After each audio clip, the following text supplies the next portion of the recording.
Un saludo cordial para todos y para todas. El tema a tratar es control por sobreposición.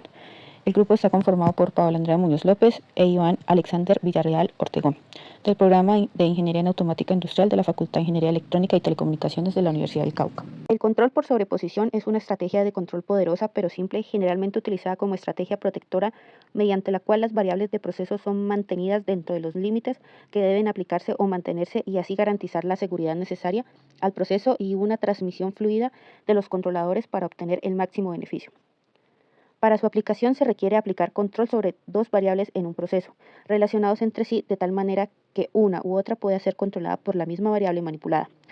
Como una variable manipulada solo puede controlarse por una variable, debe existir la posibilidad de transferir el mando de uno de los lazos de control al otro cuando las complicaciones de funcionamiento así lo exigen. La otra transferencia del mando se logra conectando la salida de los dos controladores a un interruptor selector de la más baja o de la más alta, de dos señales cuya salida esté conectada al elemento final de control. Para la matemática en el control por sobreposición debemos tener en cuenta que existe la selección entre dos variables medidas, comparando cuál es mayor o menor con respecto a la otra.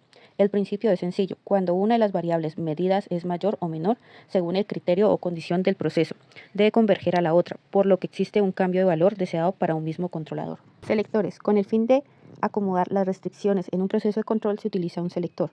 Los dos tipos básicos de estos controladores de anulación son los altos selectores y selectores bajos. Son generalmente disponibles como selectores electrónicos y neumáticos. Selectores también están disponibles en un número de diferentes versiones que acomodará para las cantidades de variables de señales de entrada. Dos o más entradas se colocan en el selector y una salida sale dependiendo del selector. Selectores altos. Están diseñados para que se filtren todos menos el valor más alto de una corriente de alimentación de entrada múltiple. El selector envía entonces este único valor más alto a través de la señal de salida. Selectores bajos. Los selectores bajos están diseñados para que se filtren todos menos el valor más bajo de una corriente de alimentación de entrada múltiple. El selector envía entonces este único valor más bajo a través de la señal de salida. Selector de valor medio. Muchas veces no nos van a querer seleccionar solo ese valor más alto o más bajo de un conjunto de entradas. En cambio, lo que se quiere el valor de la mediana. Una combinación de selectores de alta y baja se puede utilizar en este caso con el fin de seleccionar este valor. Criterios de diseño para un control de sobreposición. El control por sobreposición pretende la protección de un proceso o un producto mediante el control de una sola variable. Se requieren tantos transmisiones y controladores como se sea necesario. Para el caso de la bomba, un controlador de impulsión y otro de aspiración. Debe contener un relé de selección, ya sea por baja o alta, dependiendo del proceso.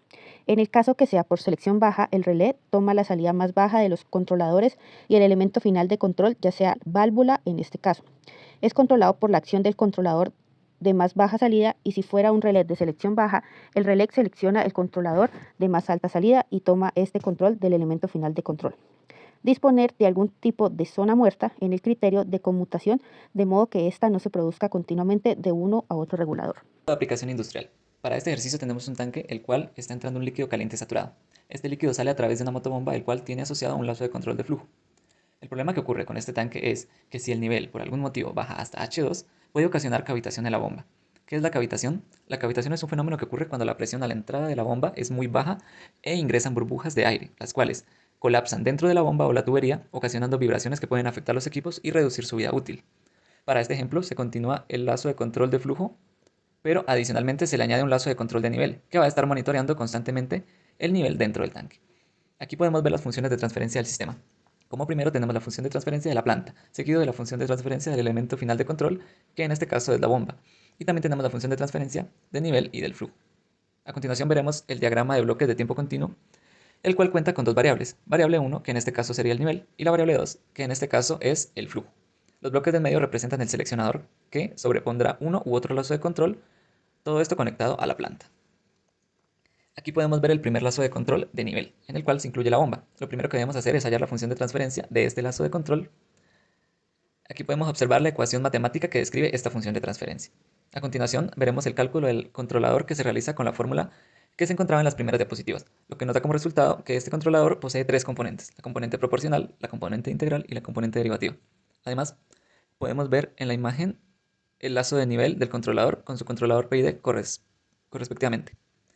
A continuación veremos el diagrama de bloques para el segundo lazo, que sería el lazo de flujo. Vemos que la forma de calcular la función de transferencia es idéntica a la anterior. Observamos que para el cálculo del controlador de este lazo da como resultado una función de transferencia con dos componentes, proporcional e integral, no cuenta con una derivativa. En la imagen podemos ver el lazo de control con el control PI respectivamente diseñado. Ahora, para la simulación del diagrama de bloques del controlador de sobreposición, vemos que cada una de sus variables, tanto de nivel como flujo, tienen su correspondiente lazo y además en el centro del diagrama vemos un cuadro. Este cuadro representa el algoritmo de sobreposición. Dentro de este algoritmo cuenta con un switch que está controlando la salida. Este switch es controlado por este cuadro llamado sobreposición, el cual contiene un script de MATLAB en su interior. Este script nos va a devolver un valor entre 0 y 1 dependiendo de la condición. El switch seleccionará una de sus dos salidas. Las dos salidas corresponden al lazo de control de flujo o al lazo de control de nivel.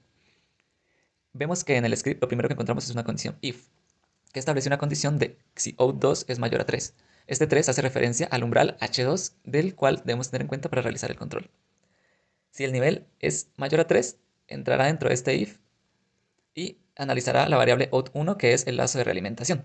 Si este lazo de realimentación es menor a 5 o mayor a 5, seleccionará una de las dos salidas, la 1 o la 0. Pero si el if grande, si ese valor es menor a 3, significa que está por debajo del nivel h2, lo que supondrá que solo se dará una salida de nivel 1. El nivel 1 está asociado al lazo de control de nivel. Quiere decir que ante cualquier nivel por debajo de 3, el lazo de control de nivel tomará el mando. Aquí tenemos la gráfica de salida de la estrategia de control por sobreposición, donde podemos observar el nivel aumentando en color verde del tanque y a la par va aumentando el esfuerzo de control azul, que sería el de la bomba. En el segundo 50 utilizamos un disturbio para simular la caída del nivel del tanque. El sistema lo detecta y realiza la respectiva corrección del esfuerzo de control de la bomba, haciendo que ésta también disminuya su porcentaje, lo que significa que el control funciona correctamente. Para otro ejemplo de aplicación tenemos uno relacionado con la elaboración del café. La elaboración del café tiene una etapa muy importante que es conocida como etapa de tostado. Nos enfocaremos en dicha etapa ya que requerimos controlar la temperatura del tostado de café y mantenerlo en un rango específico para evitar la pérdida del producto. En la imagen podemos observar el diagrama PID del sistema antes de implementar esta estrategia de control, donde cuenta con una válvula que deja pasar el combustible de un horno que es el encargado de aumentar la temperatura del mixer, en el cual se encuentra un indicador de temperatura.